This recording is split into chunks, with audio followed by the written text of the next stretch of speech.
Maurice Ray, vous avez été consacré pasteur de l'Église évangélique réformée du canton de Vaud en 1939.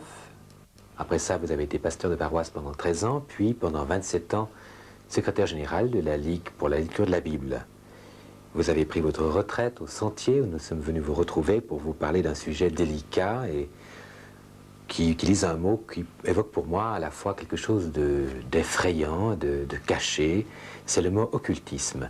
Je crois que pour commencer, il serait utile que vous nous donniez clairement votre définition de ce que ce mot recouvre. Eh bien, il peut avoir en effet plusieurs sens.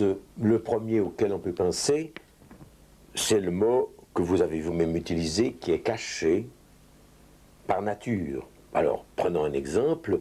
La franc-maçonnerie a une couleur officielle, mais il y en a une autre, cachée, secrète, à laquelle on ne peut avoir part que si l'on connaît l'initiation franc-maçonnique. Bon, voilà un exemple tout pratique.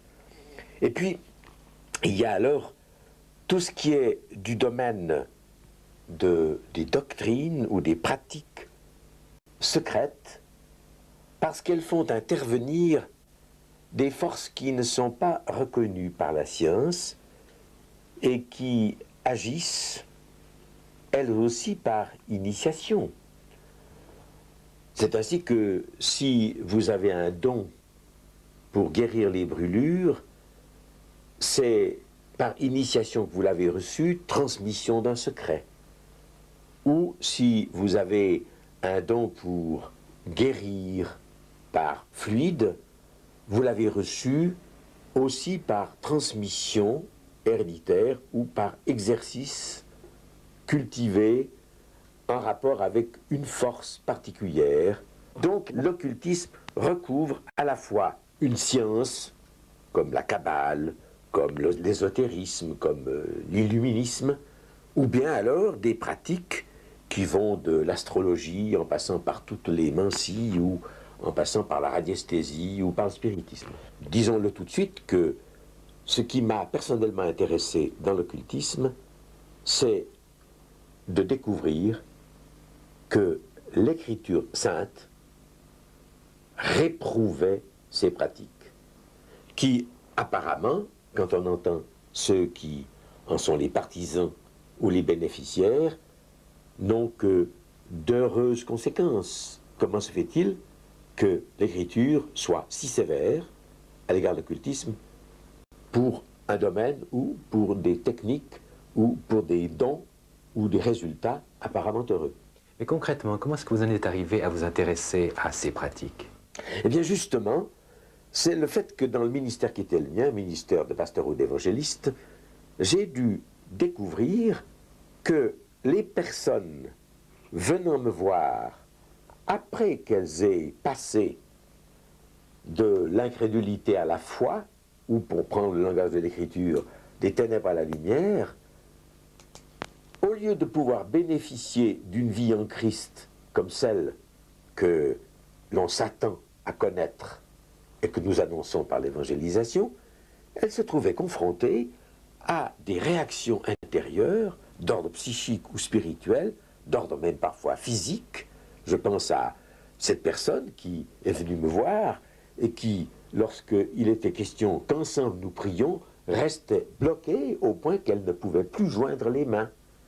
Alors qu'est-ce qui l'empêchait de joindre les mains? Ça n'était pas d'ordre nerveux, ça n'était pas d'ordre physiologique, mais c'était dans une condition donnée, une force qui l'empêchait de joindre les mains.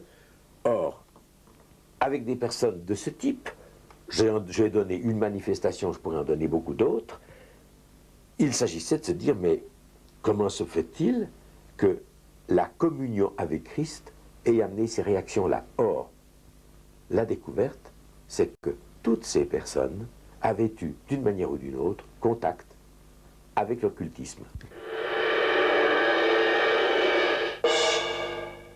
J'ai guéri un docteur qui avait cassé une fémur. Une vilaine blessure qui ne voulait pas se calcifier. Après 10 semaines, pas de signe de calcification. Je l'ai soigné pendant 10 jours. Le professeur voulait l'opérer, l'a opéré, il a ouvert la jambe, il a pu refermer parce que la jambe était bien calcifiée. Et à partir de ce moment, le docteur n'a plus jamais voulu avoir affaire avec moi. Je n'ai plus jamais vu. Il a tout simplement pris peur. Et cela arrive très souvent que même après guérison, les gens ont peur de la personne qui les a guéris. Parce qu'ils ne comprennent pas comment. Ils ont peur. Cela, c'est tellement inattendu, c'est tellement bizarre, ça ne peut être que le travail du diable. Tout guérisseur qui se veulent, qui travaille consciencieusement, c'est qu'il n'y a que sa force et que sa force ne lui appartient même pas. Il y a des dons que nous recevons du Seigneur naturellement. Il y a des dons que nous recevons du Seigneur surnaturellement. Nous les tenons de lui dans la communion du Saint-Esprit. Et puis, il y a des dons qui se découvrent lorsqu'on entre dans certaines pratiques et que l'on développe les possibilités qu'elles nous offrent. Alors, est-ce que l'origine est la même? Eh bien, justement, non. Il y a deux origines, et ces origines, l'Écriture les définit en disant que l'une, c'est du Créateur, l'autre, c'est de celui que la Bible appelle le prince de ce monde. Quand vous parlez des dons qui nous sont remis en cadeau, comment être sûr que ces dons sont bien de Dieu ou qu'ils ne le sont pas? Est-ce que c'est dans leur application, dans la manière dont ils se manifestent, dans le résultat que se trouve finalement la garantie qu'ils sont à utiliser ou pas? À certains égards, on pourrait répondre oui, parce que le guérisseur qui use du fluide qui est le sien voit des résultats à ses impositions des mains, donc on pourrait dire, et c'est ce qui donne confiance aux gens, c'est un don de Dieu. Et quand vous interrogez le guérisseur, il vous dit, mais j'ai reçu ce don de Dieu. Et celui qui dit exercer ce don par le Saint-Esprit a peut-être un même résultat, mais il dira, moi je le tiens du Seigneur directement. Ce n'est pas un don de Dieu, parce que qui est Dieu quand vous dites que vous l'avez reçu de Dieu? Alors, il s'agit moins des résultats quand même, ils ont quelque chose à nous apprendre, que des origines. Je prends l'exemple concret, je trouve une femme qui a un don de guérir les brûlures. Je l'interroge pour savoir d'où elle tient ce don. Alors elle me dit, c'est un secret.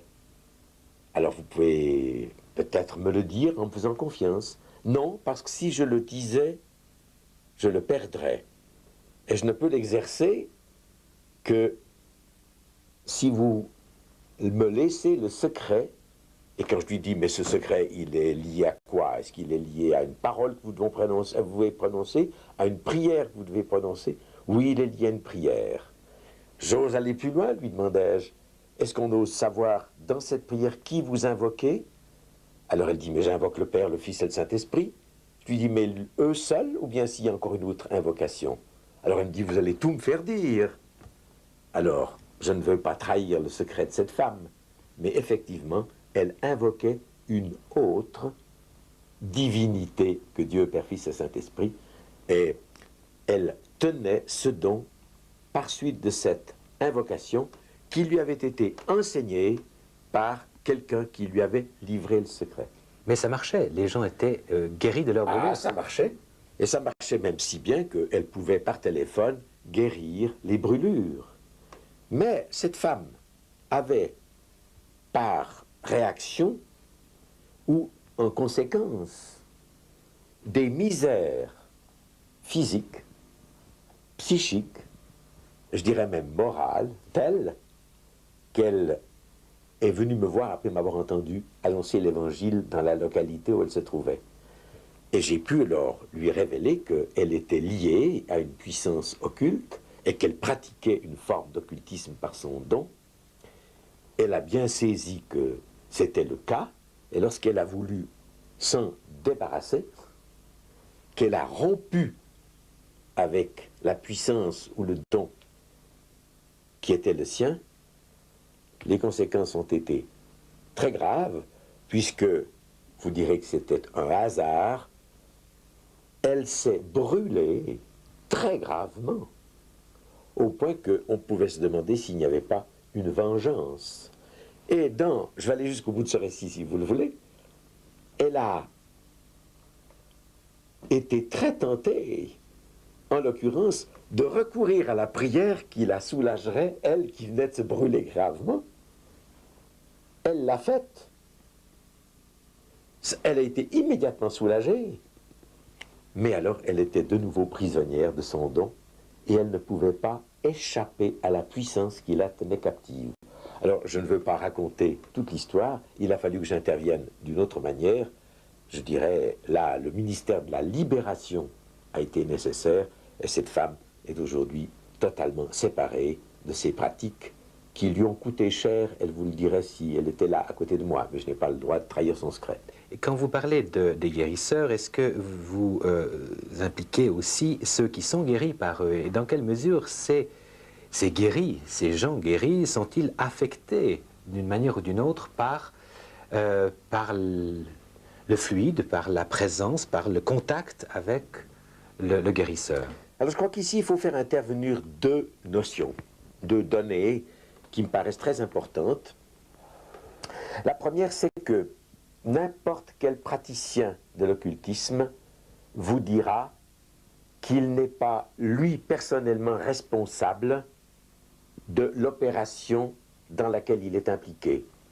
Le radiesthésiste, l'abbé Mermet, qui en a été un célèbre dans notre pays, a dit dans son gros bouquin sur la radiesthésie, « Entre le pendule et moi, c'est le pendule qui a raison. » Eh bien, c'est une phrase significative dans le sens où elle nous informe que le radiesthésiste lui-même abdique par rapport à son pendule. Par rapport à son pendule, mais est-ce qu'un pendule a une volonté, une intelligence? Non, il n'est lui-même le pendule que l'instrument de quelque chose auquel se soumet le radiesthésiste. Il devient un médium ou bien? Il devient lui-même médium. Intermédiaire. Intermédiaire. Donc, il y a toujours dans la pratique occulte une forme de passivité. Mais est-ce qu'on retrouve cette passivité dans d'autres pratiques occultes que chez les guérisseurs? On la trouve bien sûr chez ceux qui, par exemple, font ce qu'on appelle de l'écriture automatique. Et ils ont besoin d'être tout à fait passifs pour que la voix, la personne qui écrit au travers d'eux, défunte, depuis X années, leur communique ce qu'elle a à leur dire. Les fameuses lettres de Pierre aux éditions Fischbacher en 5 volumes qui ont pour auteur un homme tombé sur le front dans la guerre 14-18 sont transmises par quelqu'un qui écrit sous dictée, mais la personne en question n'est qu'un médium. Vous retrouvez le même phénomène, j'ai là sous les yeux ce qui s'est passé à la Chaux-de-Fonds ce printemps 84, où un peintre médiumnique peut en 2-3 minutes reproduire un tableau de Van Gogh. Et il y a là exigence d'une totale passivité pour transmettre ce que la puissance veut communiquer. Et c'est la raison pour laquelle, du reste, beaucoup de médiums sont des femmes dont l'âme sensible est beaucoup plus manipulatrice par l'esprit qu'un homme dont la pensée domine la pensée de l'esprit. En restant de ce côté de la frontière, est-ce qu'on ne risque pas de négliger finalement des dons que Dieu nous aurait accordés pour que nous les utilisions au service des autres et à sa gloire? Il est clair qu'il y a en nous un magnétisme en usage dans beaucoup de domaines. Quand une mère caresse son enfant, quand un fiancé regarde celle qu'il aime, il y a un magnétisme qui joue. La transmission de pensée est aussi une des expressions du magnétisme humain. Alors, il est clair que nous avons un magnétisme que nous pouvons mettre au service du Seigneur. Mais, nous ne pourrons le faire que dans une profonde communion avec lui, parce que très vite, nous pourrions franchir la frontière que je vais définir par une illustration. La sensibilité d'une âme ou d'un esprit peut être comparée à la sensibilité de l'œil. Dieu a bien pris soin de cacher notre œil dans une cavité, de le baigner dans un liquide, de lui donner des protections que sont les paupières, les cils et les sourcils, et cette cavité est même une partie de l'ossature qui est la plus résistante. Pourquoi? Parce que la sensibilité rendrait l'œil vulnérable s'il n'était pas ainsi à l'abri. Juste de cette comparaison pour faire comprendre cette vérité, savoir que nos possibilités de communion par le magnétisme doivent rester strictement dépendantes du Seigneur, parce que très vite nous pouvons manipuler les autres, dominer les autres, occuper dans leur vie une place, prendre sur eux une autorité que le Seigneur nous interdit, parce qu'il veut que ce qui nous lie l'un à l'autre ou les uns aux autres, ce soit son amour et non pas un esprit dominateur. Et si vous me demandez quelle est la différence entre le don du Saint-Esprit et le don occulte, c'est que le premier, le don du Saint-Esprit, est toujours la manifestation d'un amour de Dieu, et il dépasse de beaucoup l'exercice d'une guérison d'un membre ou d'une partie de notre être. Le Seigneur s'intéresse à toute notre personne, et celui qui a reçu un don de guérison du Seigneur s'intéresse à toute la personne de son patient, tandis que le don occulte, c'est un don qui fait de nous très vite le dominateur de l'autre, et l'utilisateur et le manipulateur de l'autre. Dans les journaux que j'ai reçus ces derniers jours, je vois parler de l'horoscope, puis dans une sorte de catalogue d'un magasin par correspondance qui nous offre des médaillons intuitifs, la santé par le magnétisme. Est-ce que les objets peuvent avoir des pouvoirs? Je crois que ce qui a été, j'utilise un terme biblique, consacré à, voué, soumis, donné à quelqu'un. Je n'ai pas d'alliance parce que j'ai dû l'enlever pour des raisons d'opération, mais une alliance, elle représente quelque chose. Alors, quand quelque chose est voué à une puissance, non seulement elle représente cette puissance, mais elle signifie qu'il y a alliance entre la puissance et l'objet. Les Juifs qui demeuraient à Éphèse, lorsqu'ils virent comment l'esprit malin était chassé de quelqu'un qui avait pratiqué l'occultisme, firent un autodafé, et je lis exactement cela, plusieurs de ceux qui avaient cru venaient confesser, déclarer ce qu'ils avaient fait, et un certain nombre de ceux qui avaient exercé les arts magiques, ayant apporté leurs livres, les brûlèrent devant tout le monde. On en estima la valeur à 50 000 pièces d'argent. Pourquoi cette destruction? C'est qu'on ne veut pas que ce qui a été moyen d'alliance avec les puissances, les forces qui sont derrière l'occultisme, que cela reste, et cela le resterait, une possibilité pour elles de continuer à exercer leur pouvoir sur nous. Si vous avez eu, prenons un exemple concret, un échange de lettres avec quelqu'un qui vous compromettrait, vous ne tenez pas à ce qu'il ait en main encore la lettre, ou vous ne tenez pas à garder, vous, une lettre de quelqu'un qui trahirait la compromission qu'il y avait entre elle et vous. Alors vous brûlez, vous détruisez cela. Eh bien, je dirais que c'est de la même manière qu'on détruit tout ce qui a été objet, moyen de communion avec ses forces et ses puissances. On se retrouve un petit peu dans une sorte de fétichisme. Oui. Et ce qui me frappe, c'est quand même d'imaginer que dans une époque, dans un siècle où la science, les techniques, le rationalisme est finalement devenu un peu un dieu, on en soit encore à prêter attention à cette forme de fétichisme. Est-ce que c'est lié à la nature de l'homme? Oui, parce que vous avez là sous les yeux l'exemple de cette médaille. Vous avez bien d'autres exemples qu'on pourrait citer de gens qui portent des signes porte-bonheur. On vous dit qu'il faut mettre, même dans votre chambre, ceci ou cela. Il faut sous votre lit des orientations, des objets d'un certain métal, ou dans l'utilisation d'un pendule, il faut que le pendule soit lui-même d'un certain métal. Pourquoi? Parce qu'on les croit porteurs de quelque chose, un pouvoir, une force protectrice qui vous rassure.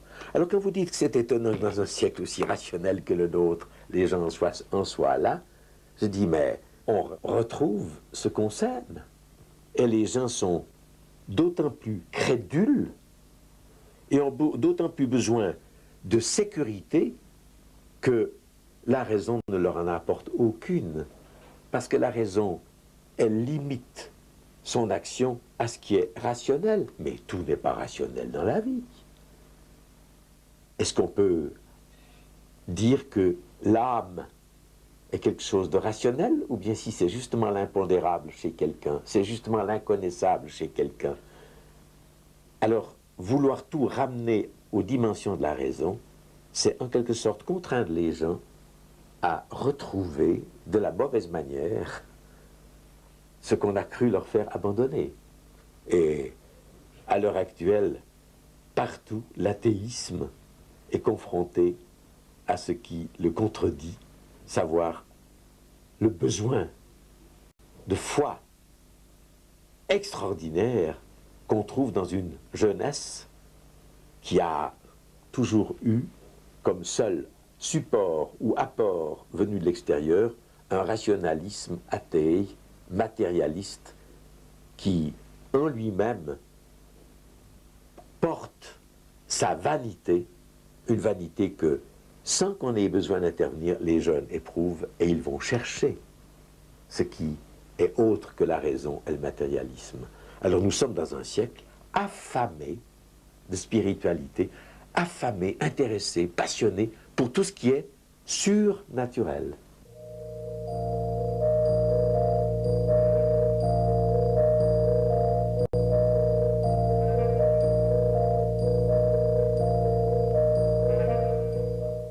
Les gens y croient très fort. Ça n'a pas changé, même avec les temps modernes. Les gens sont très conscients des ondes nocives ou des ondes bénéfiques qui sont autour d'eux. Ça peut aller d'un simple encens qu'on fait brûler, qui facilite d'abord chez la personne même une certaine disposition à l'action qu'elle vous fait, et qui facilite aussi l'influence qu'on veut attirer. Question protection, nous avons, je vois ici par exemple un aume tibétain, qui est donc le mantra Om exécuté en argent, et qui doit protéger contre toutes sortes d'influences négatives autour de soi. Nous avons aussi la croix en C, qui est donc la croix égyptienne, qui est plutôt contre des ondes spécifiques, donc des ondes de terre. Nous avons aussi par exemple des prières qui sont à exécuter soi-même sur parchemin avec des encres. Pendant qu'on exécute cette prière, on met une intention bien spécifique là-dedans, ce qui fait que ça devient vraiment un objet de pouvoir. Un des objets traditionnels, c'est donc un crâne. Et nous allons aussi puiser une force là-dedans.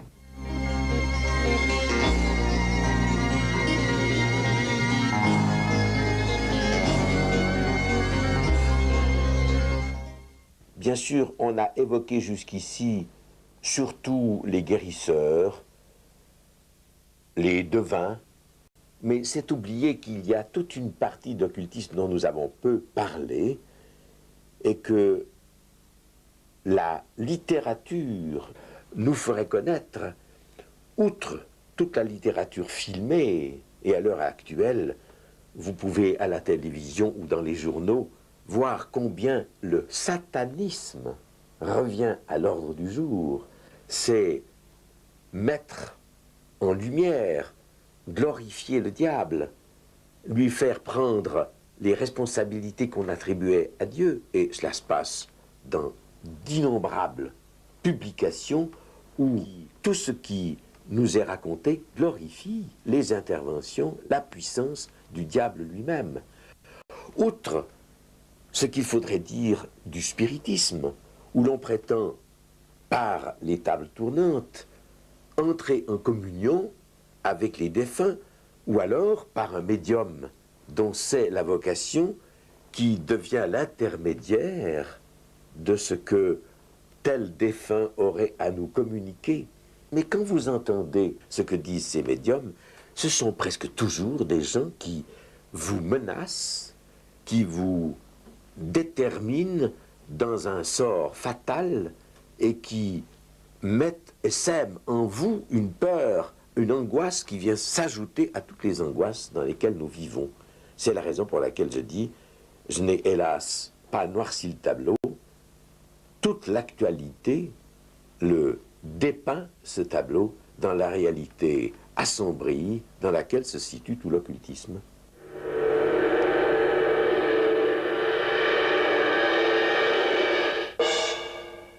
Le monde se tourne pour l'instant vers le diable. Mais enfin, disons que les jeunes, en grande partie, cherchent un dérivatif. C'est peut-être une question de mode aussi, je ne sais pas. En tout cas, les personnes qui viennent ici et qui sont membres de la secte y croient. Ce n'est pas une question de mode. En fait, si le diable apparaît vraiment, on ne peut jamais dire de la façon dont il va se présenter. En général, comme on lui commande de venir, il ne choisit jamais un aspect fort agréable. En tout cas, je connais des gens qui m'ont dit je l'ai vu et je ne le ferai plus jamais. Bon, pour l'instant, je vous le dis honnêtement, il ne m'est pas encore apparu jusqu'à présent, mais il faut dire que je ne fais des messes noires que depuis 1 an et demi, donc tout est encore à faire. Il faut justement attendre d'avoir suffisamment de personnes dans la secte pour avoir une communion suffisamment forte, pour qu'il se produise quelque chose. Oui, effectivement, il existe une littérature qui n'est pas toujours diabolique ou satanique, qui est plutôt satanique, luciversienne, etc. C'est un peu la terminologie. Il y a des livres très anciens. Vous voyez ici un livre édité aux Pays-Bas qui date des années 1600 et quelques et qui donne une très bonne information sur toute l'hiérarchie qui existe dans ce monde de démons ou ce monde d'anges déchus.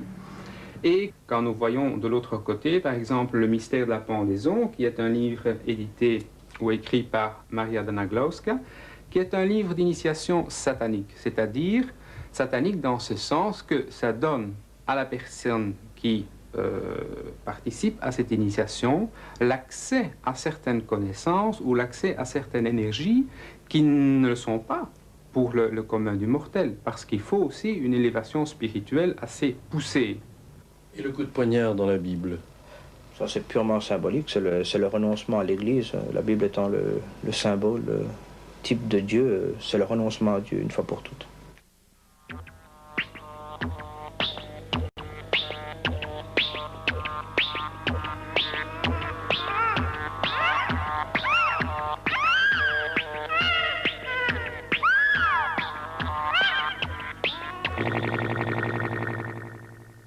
Un de mes amis était voyant médium. Parfois même la police avait l'occasion de l'appeler pour différentes affaires. Et cet homme-là, je l'ai vu faire des choses extraordinaires.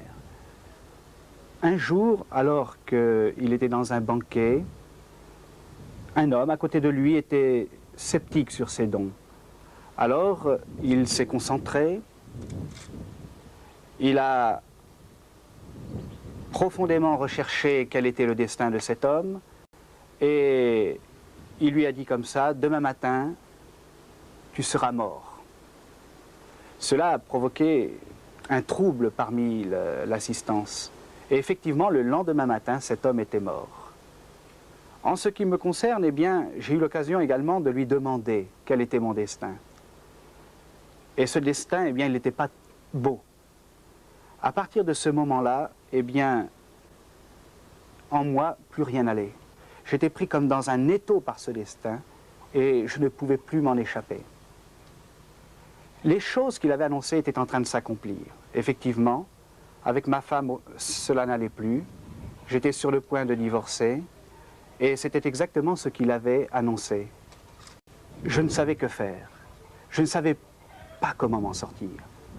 C'est alors qu'on m'a parlé de Jésus-Christ. Et on m'a dit que Jésus pouvait me libérer si je tournais les regards vers lui. Alors mon cœur a été touché et j'ai accepté que Jésus change ma vie, que Jésus change mon destin. Et je peux dire qu'à ce moment-là, les circonstances extérieures de la vie ont totalement changé et j'ai su que Dieu prenait ma vie en main. J'ai été libéré de ces puissances maléfiques et maintenant je peux dire que je suis heureux, je peux dire que Jésus m'a libéré. Je vis avec ma femme, j'ai maintenant des enfants et je dors bien la nuit, je n'ai plus ces angoisses, je n'ai plus ces troubles. Est-ce que le diable a réellement connaissance de l'avenir? À entendre les devins ou les médiums, il semblerait que tout dépende de lui. Mais c'est un mensonge qui porte bien son origine, le menteur. Notre avenir, Dieu le connaît, c'est lui qui nous a créés et il nous a prédestinés. La ruse, le méfait du diable, c'est de nous détourner de la destinée que Dieu avait envisagée pour nous et nous introduire sous son autorité et dans sa dépendance diabolique dans un avenir de fatalité, d'asservissement. Heureusement que l'Évangile est là pour nous dire, mais vous êtes la victime du menteur, du séducteur. Le Christ est venu pour nous arracher à cette détermination dans laquelle nous nous laissons entraîner. Et il y a dans l'Écriture des paroles assez nombreuses qui nous le disent. On ne dira pas « les pères ont mangé des raisins verts, les dents des fils sont agacées ». On ne dira plus cela parce que Dieu est venu à notre secours. Maurice Ray, les spirites qui prétendent faire parler les morts, nous trompent-ils une fois de plus ou font-ils réellement parler les morts? Je pense entre autres à une histoire dans la Bible qui nous rapporte que Saül a voulu faire monter, sauf erreur, Samuel, qui lui a réellement parlé. C'était bien Samuel, semble-t-il. Alors est-ce qu'il y a là une démonstration que ce sont bien les morts qui parlent au travers des médiums? Oui, vous faites allusion au récit dans 1 Samuel 28, où effectivement le roi d'Israël, Saül, a demandé à un médium de faire monter d'entre les morts Samuel le prophète qu'il voulait encore consulter. Dieu a permis, et je crois que c'est pour notre enseignement qu'il l'a permis, que Samuel en personne apparaisse, et la femme qui habituellement voyait dans son esprit tel ou tel mort, ou qui entendait dans son esprit tel ou tel mort parler, est tellement surprise que cette fois, ce ne soit pas un esprit qui parle, qu'elle quitte son rôle de médium pour devenir simplement spectatrice et l'auditrice de ce qu'a dit le prophète, qui a doublement accusé Saül parce qu'il connaissait l'interdiction qui était faite aux Juifs de communier avec les morts, et cette interdiction tient au fait que ce n'est pas avec les morts qu'on communie, mais avec des esprits maléfiques qui imitent ce que les morts auraient dit et qui nous le communiquent, comme si c'était eux les morts qui parlaient, mais c'est l'esprit lui-même qui parle. On trouve au Lévitique, au chapitre 19 et 20, « Ne vous tournez point vers ceux qui évoquent les esprits ni vers les devins, ne leur recherchez point de peur de vous souiller avec eux, et plus loin, si quelqu'un s'adresse aux morts et aux esprits, il se prostitue avec eux. Si un homme ou une femme ont en eux l'esprit d'un mort ou un esprit de divination, ils seront punis de mort. » Et c'est bien la condamnation qui a atteint Saül. Il a été puni de mort à cause de cela. C'est dire la gravité de cette communion avec des esprits qui sont véritablement diaboliques et auxquels nous nous associons par le spiritisme.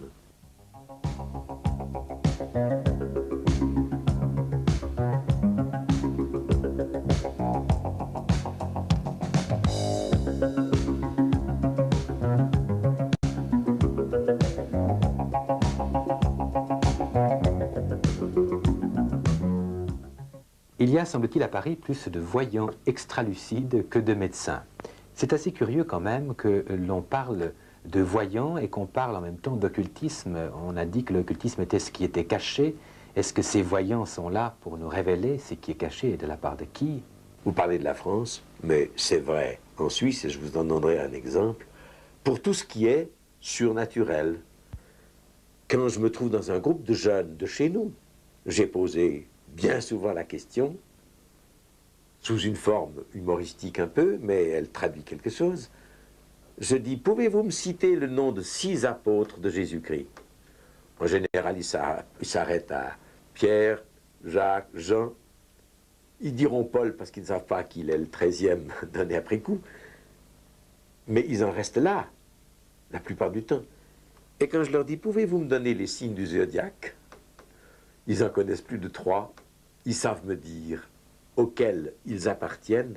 Et quand on les interroge de savoir pourquoi ils ont comme ça un intérêt pour ce signe du zodiaque, c'est que derrière ce signe se cache précisément toute la réalité invisible qui leur apparaît une dimension ignorée, inconnue, dans laquelle ils veulent plonger leur regard.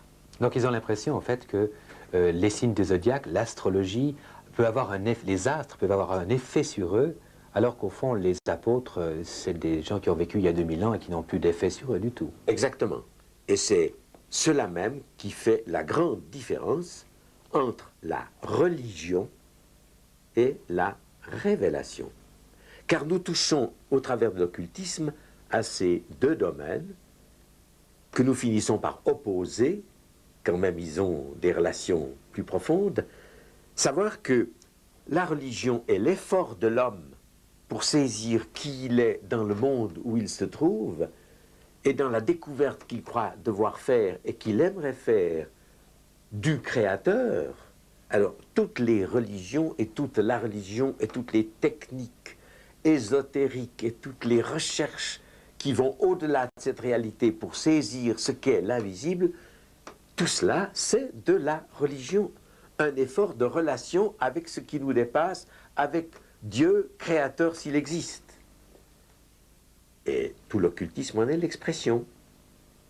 Tandis que la révélation, c'est la démarche du Dieu créateur dont l'homme a perdu, non pas la notion, mais la connaissance réelle. On peut avoir intuitivement connaissance que Dieu existe, mais entre intuitivement connaître que quelqu'un existe et l'avoir rencontré et le connaître en vérité, eh bien c'est toute la mesure de la révélation que Dieu nous apporte de sa personne, de son dessein, des raisons de notre existence et de notre devenir. Alors ici s'inscrivent les données de la révélation avec tous les dons charismatiques dont on a parlé et les données de l'occultisme avec tous les pouvoirs, toutes les recherches, tous les miracles qu'on essaye de manifester pour laisser entendre qu'on a trouvé. Mais vous avez employé le mot technique tout à l'heure, et j'aimerais revenir sur ce mot parce qu'on trouve dans, puisqu'on parlait des jeunes aussi, une très grande spiritualité, vous l'avez dit, une recherche qui n'est pas propre aux jeunes, mais qui peut être plus exprimée chez les jeunes, une recherche de Dieu finalement.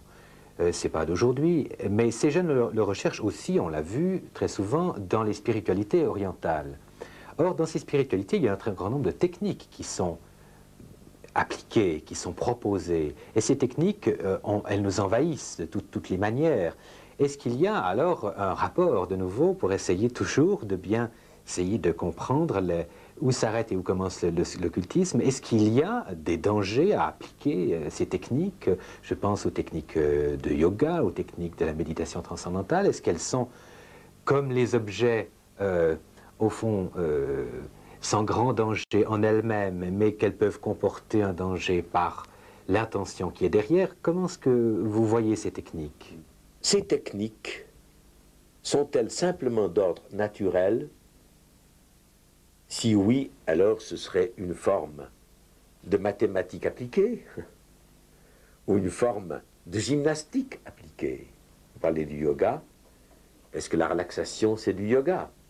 Et où commence la relaxation, où finit la relaxation, et où commence le yoga? Ici, il nous faut alors faire un pas de plus et ouvrir notre Bible. Parce que derrière tout cela, il y a un enjeu formidable. Si je lis l'Épître aux Éphésiens au chapitre 6, verset 10 et suivant, « Fortifiez-vous dans le Seigneur et par sa force toute puissante. Revêtez-vous de toutes les armes de Dieu afin de pouvoir tenir ferme contre les ruses du diable, car nous n'avons pas à lutter contre la chair et le sang, mais contre les dominations, contre les autorités, contre les princes de ce monde de ténèbres, contre les esprits méchants dans les lieux célestes. » C'est pourquoi prenez toutes les armes de Dieu afin de pouvoir résister dans le mauvais jour. Il y a dans ce monde une opposition à Dieu, à sa révélation, à Jésus-Christ qui en est le seul médiateur, et cette opposition, elle a pris le nom de Satan, et vous le voyez ici, elle a pris les noms de puissance, domination, prince, autorité, dans les lieux célestes. Force. Est-ce que ce sont en fait des termes qui recouvrent, qui sont les différentes facettes d'une même chose, ou ce sont chaque fois, au fond, des puissances différentes? Vous en avez donné une liste là, Oui. c'est impressionnant. Alors elles appartiennent, si l'on étudie ces choses, elles appartiennent aux créatures célestes qui sont de types divers et qui sont très nombreuses, parce qu'à ces noms-là, il faudrait ajouter beaucoup d'autres noms. On oublie toujours que les créatures humaines ne sont pas les seules créatures de Dieu, que la création que nous voyons physique n'est pas la seule création de Dieu, mais il y a le ciel, et dans le ciel, il y a d'autres créatures. Alors, il y a celles qui sont nommées ici dans ce chapitre 6, mais il y a les anges, les archanges, les chérubins, les séraphins. Donc, vous le voyez, on entre dans un domaine qui nous obligerait à une connaissance beaucoup plus grande des choses. Alors, revenons à ce passage-là. Alors, ce passage nous montre bien qu'il y a des personnalités, des autorités, des puissances qui sont à l'œuvre dans ce monde. Qui étaient-elles à l'origine? C'est toute la problématique quand on fait de la théologie. Elles étaient vouées par le Seigneur à présider, à organiser la création, et la création dépend d'elles. Si bien que dans la question que vous posez, il y a tout cet aspect des choses, savoir, est-ce que nous sommes dans un monde où nous allons nous laisser dominer par les puissances qui le régissent, ou bien si nous allons être dans un monde où nous resterons dans la liberté. Alors, je reviens à votre mot, les techniques. Les techniques qu'on veut nous donner comme moyen de nous libérer. Est-ce que ces techniques sont des techniques que le Seigneur nous enseigne pour notre libération, ou bien si ce sont des techniques par le moyen desquelles les puissances veulent maintenir sur nous leur hégémonie? Mais le Seigneur ne nous enseigne aucune technique. Alors vous avez donné la réponse. Le Seigneur ne nous enseigne aucune technique parce qu'aucune technique n'est capable de nous sortir de l'état d'oppression, de domination dans lesquels nous nous trouvons quand nous sommes simplement dans ce monde. Car nous sommes dominés par le temps, nous sommes dominés par des puissances. Je pense à la puissance de l'argent, je pense à la puissance du mal, à la puissance de la violence. Qu'est-ce que sera demain si ce qui nous échappe continue à nous opprimer, à nous asservir et à organiser notre destruction à tous? Donc aucune technique n'est capable de nous faire échapper à cette réalité-là. C'est la raison pour laquelle non seulement Dieu ne nous en enseigne aucune, mais les puissances occultes nous les enseignent constamment pour nous laisser croire que nous allons nous en tirer de cette manière-là. Et qu'est-ce que Jésus, lui, nous enseigne par rapport à ces techniques? Je reviens à l'Évangile, deux choses. La première, quand il a, lui, commencé son ministère, à qui a-t-il été confronté d'abord? Eh bien, à Satan en personne, qui a cherché à le séduire. Je ne dis pas qu'il a cherché à le séduire par des techniques, mais quand il lui disait « Jette-toi en bas du temple, les anges interviendront et par leur technique te porteront », il a dit arrière de moi « Satan ». Donc il s'est opposé à ces puissances. Quand il a commencé son ministère de libération, il a constamment eu affaire à des malades qui étaient démonisés et dont il a chassé les démons, et ceux-ci n'allaient pas sans protester et sans déclarer « Oui, nous savons qui tu viens pour nous perdre », et elles étaient obligées de se soumettre à lui, car la vraie technique chrétienne, c'est la foi en celui qui a l'autorité et la puissance. Et puis finalement, vous le savez, quand il nous appelle à son service, il ne nous enseigne pas des techniques, il nous enseigne l'humilité, il nous enseigne à mourir à nous-mêmes, c'est-à-dire à renoncer à tous les pouvoirs de notre chair mauvaise et à nous ouvrir à l'action du Saint-Esprit, et il nous donne dans cette action du Saint-Esprit le pouvoir de résister au malin, de chasser les démons. Mais vous semblez être terriblement contre l'occultisme. Est-ce que la Bible est aussi catégorique que vous sur ce sujet? Ah, c'est une bonne question. Je vais vous répondre Bible en main au Deutéronome, chapitre 18.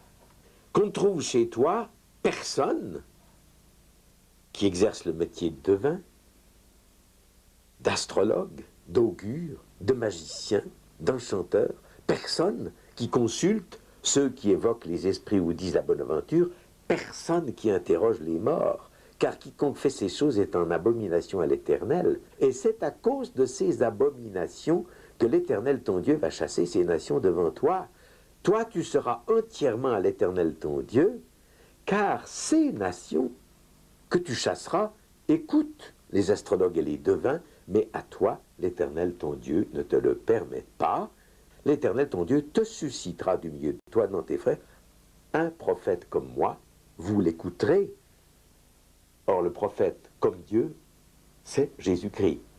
Donc, quand vous demandez est-ce que la Bible est contre, j'aimerais souligner que non seulement elle est contre, mais elle déclare solennellement que une des raisons qui a historiquement amené la destruction d'un certain nombre de nations tient au fait que ces nations étaient entièrement sous le pouvoir des occultistes de l'époque. Mais pourquoi est-ce que la Bible est aussi farouchement opposée à l'occultisme et à ses pratiques? Ah. À cause des dégâts et des conséquences graves que j'ai souvent vus de mes propres yeux, et je vais prendre un ou deux exemples concrets. Je pense à cette famille dans laquelle je suis entré, moi qui ai en général un accueil favorable de la part des enfants. Il y avait là, dans un parc, un petit enfant qui en était à apprendre à marcher, et quand j'ai cru m'approcher de lui, bien sûr j'étais un étranger, mais il m'avait déjà vu avec sa mère. Tout à coup, sa mère l'ayant laissé, cet enfant a pris des attitudes et un comportement d'une nature telle devant moi que, je crois par le Saint-Esprit, j'ai reçu une conviction que Dieu me donnait, que cet enfant était habité par une force qui m'agressait. Parce que jamais un enfant grimaçait, manifestait une telle hostilité envers moi comme j'avais là cet enfant sous les yeux. À tel point que, très troublé par cette scène, quand la mère est revenue, elle m'avait laissé seul un instant avec lui, je ne connaissais pas beaucoup cette femme, je l'ai interrompue dans ce qu'elle voulait me demander pour lui dire « Madame, moi j'ai une question à vous poser qui n'a rien à voir avec notre entretien. Est-ce que vous avez eu contact avec l'occultisme ?» Et parce qu'elle restait interdite devant ma question, ne comprenant pas ce que je voulais dire, alors je lui ai énuméré les possibilités, radiesthésie, guérisseur, spiritisme, puis c'était toujours un non, Et puis je dis, mais on n'a jamais utilisé le pendule avec vous. Alors j'ai vu que je l'atteignais, elle a rougi, et je lui demande, mais... Alors il y a une relation entre le pendule et vous? Elle me dit, mais enfin, pourquoi est-ce que vous me posez ces questions? Je lui dis, madame, je ne veux pas vous dire encore maintenant pourquoi je vous pose ces questions. Quand est-ce qu'on a utilisé le pendule? Ou quand l'avez-vous, vous, utilisé? Alors elle me dit, bien écoutez, quand... Vous voyez ce petit, quand j'attendais cet enfant, mon père, qui est un radiesthésiste, a utilisé le pendule pour déterminer le sexe de mon enfant. Alors je lui ai dit, madame, je suis au regret de vous dire ce qui va vous horrifier, parce que ça va compromettre votre père, et vous, et votre enfant, et moi. Mais votre enfant, il est atteint par l'occultisme, et Dieu me l'a montré. Je prendrai un autre exemple d'un homme qui, venu me voir dans un moment de profonde détresse, m'a révélé que dans sa vie, lui qui est un homme probe, un homme propre moralement, il ne saisissait pas comment et pourquoi, à certains moments, il avait un besoin d'exhibitionnisme tel que, travaillant en fabrique, il devait se tenir à quatre et finir par quitter l'établi pour aller se réfugier aux toilettes parce qu'il avait envie de se déboutonner et de montrer son sexe aux jeunes filles qui étaient dans l'atelier. Alors, bien sûr qu'on peut imaginer que chez un homme, il y a d'autres raisons que l'occultisme pour amener à un tel comportement. L'exhibitionnisme n'a pas comme seule origine une démonisation de l'être, mais amené à parler avec cet homme, il m'a révélé qu'il avait eu contact profond avec un praticien de l'occultisme et que c'était à partir de là qu'il avait en lui quelque chose qui n'expliquait pas, une force qui l'obligeait, le contraignait à des actes ou à des gestes qu'il ne savait pas expliquer. Alors, je donne ces deux exemples pour dire la sévérité de Dieu à l'égard des pratiques occultes, c'est que ces pratiques ont sur certains des conséquences qui sont horrifiantes, outre le fait que, et c'est peut-être ce qui m'a le plus interpellé personnellement, c'est moins ces exemples-là qu'on pourrait encore expliquer autrement, médicalement, psychiquement, psychologiquement, que le fait que les gens qui ont eu contact avec l'occultisme ont une sorte d'allergie à la parole de Dieu, qu'ils ne s'expliquent pas. Une allergie qui les amène à ne pas entendre, à ne pas comprendre, comme s'il y avait un voile qui était sur eux. Et je crois que un des aspects de mon ministère les plus démonstratifs ou les plus probants des méfaits de l'occultisme, c'est que cela nous stérilise par rapport à l'Évangile. Nous en perdons le goût. Les gens qui entrent en contact avec l'occultisme parallèlement à une foi chrétienne mal assurée, eh bien, c'est toujours au détriment de la foi, c'est toujours avec les conséquences que, petit à petit, ils n'ont plus le goût de lire la parole de Dieu, ils n'ont plus le goût de prier, ils sont avec des malaises, avec des réactions intérieures qu'ils ne s'expliquent pas, mais ils diront, oui, ça ne me dit plus rien, oui, c'est vrai, je ne prie plus, mais j'en ai plus le goût. Et ils ont des dégoûts vis-à-vis même de la communauté chrétienne. Quand Jésus nous a appelés à son service, le premier don qu'il accorde à ses disciples, Matthieu 10, verset 1, ayant appelé ses 12 disciples, il leur donna le pouvoir de chasser les esprits impurs, de guérir toute infirmité. Et puis, si je lis dans Marc, je retrouve la même vérité. Il en établit 12 pour les avoir avec lui, pour les envoyer prêcher avec le pouvoir de chasser les démons. Le Christ, Jésus, est venu pour nous libérer. Il est le libérateur. Et le ministère que Dieu confie à l'Église et aux serviteurs, c'est ce ministère de libération de l'adversaire. Quelle que soit l'action de l'adversaire contre nous, même avec nous, parce que nous y aurions consenti, cette action peut être mise échec et mat par le Christ. Il est venu pour nous en libérer. Il a appelé son Église et ses serviteurs à exercer un ministère de libération et que nous pouvons retrouver ce qu'il s'attend à ce que nous soyons tous, non pas des victimes de l'adversaire, mais des témoins de Jésus-Christ.